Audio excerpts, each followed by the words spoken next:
Welcome back to Align Therapy. I am awkwardly looking up right now so that we can accentuate the curves of my face with this awkward sunlight. We're going to break down, continue a video series on how to mobilize our hip.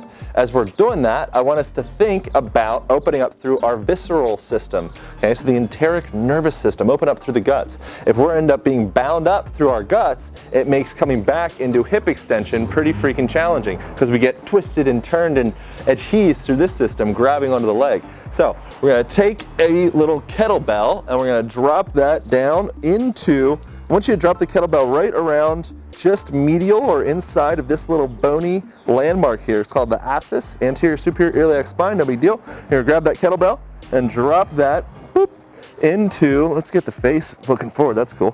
These kettlebells are actually kind of rad, shameless plug, but because they have an edge. So you can take that edge and drill it into that space just medial of the ilium. So you're starting to kind of dig out a bit through that pelvic bowl. You don't need to be overly aggressive with this. Less is going to be more, and you can start to play with slowly reaching through the foot, grow that leg. Imagine you're between two panes of glass and you're growing that leg really long, and then you can shrug that hip back up. Again, keeping that low back connected with the ground the whole time, and then shrugging nice and long. Oof. This is like super helpful for me actually. Really helpful for blood flow. This can be kind of a bottleneck for a lot of people. So starting to open up that blood, those gates, and then you can start to turn the hips to the left.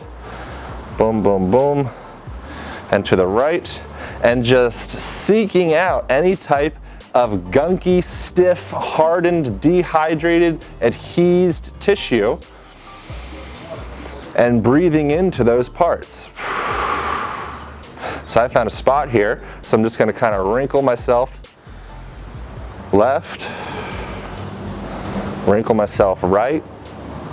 You can start to again drop that leg down